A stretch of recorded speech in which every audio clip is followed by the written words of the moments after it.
right, here we are again. This is just kind of an update. There's a couple of things I want to cover, but before I cover stock market nonsense, I want to talk to you real quick about an upcoming event, which is Sunday, June the 12th at 10 a.m. And that's our zoo event, which, Sydney, sounds like is very popular already, yes? A lot of people are bringing grandchildren, children. Let's face it, a lot of you people just want to go yourselves and look at the animals. By the way, no touching the animals. I talked to a few of you about that. But we're excited, so we're gonna have like a little lunch thing going at the pavilion, a brunch at the pavilion, and I think we're working on some shirts, maybe some exciting shirts, which Vin designed himself. So we're excited about that. But it should be really fun. Hopefully, we'll get good weather, and certainly we will get tremendous fellowship from that. Sydney has also told me that I need to remind you that we're doing a radio show every Sunday morning at 7 a.m. on 104.1 Real Radio, iHeartRadio to be more exact. And also it's in podcast form on iHeart's podcast area if you miss out. But more importantly, on our website, we have all the content, including the radio shows. Is that right? We have that on there, not to mention whatever ridiculous other thing I've shot and recorded over the years is available to you. But and really some neat content. Tammy does market update type stuff. Derek does some planning updates, and Linda does administrative updates. And she just did one, and it was fantastic. So I'm going to take this opportunity to say what you already know I'm going to say.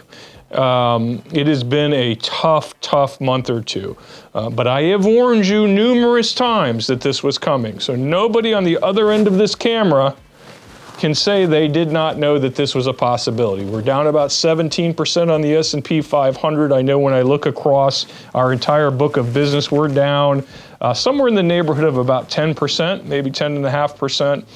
So we've absorbed some, but not all of that downturn across the board. If your portfolio is more aggressive, you're probably closer to that 17 number. If it's more conservative, which most of you are somewhere in between, there's a reason for that, because we don't want to be down as much as the market when things aren't going well. So what I would say to you is, one, we're here. We're always here. We're happy to converse with you. Two, no, there's nothing we can do about it right now. Everything we've done over the last year or 2 years, especially if you're an income taker, we've been preparing for this. We've set aside cash for income. We've set aside cash or at least money in shorter term bonds and things like that we think will at least blunt, although not perfectly, the downturn, because right now the bond market's a bit of an issue that we're going to have to deal with as well. Inflation, rising rates lend itself to decreasing bond prices temporarily, but it is temporary. What we're looking for now is dislocation opportunities to buy things maybe at a better price. Now is not the time to panic. The horses are out of the barn and they're running free in the pasture. I would not shut the door at this point. So we know historically the biggest mistakes that are made at a time like this is to panic sell. So far, you're all good, because nobody's trying to do that. But I will fight you tooth and nail if you call me up and try to get completely out of markets. That does not mean, however, that I won't have a conversation with you to try to help you feel better in the meantime.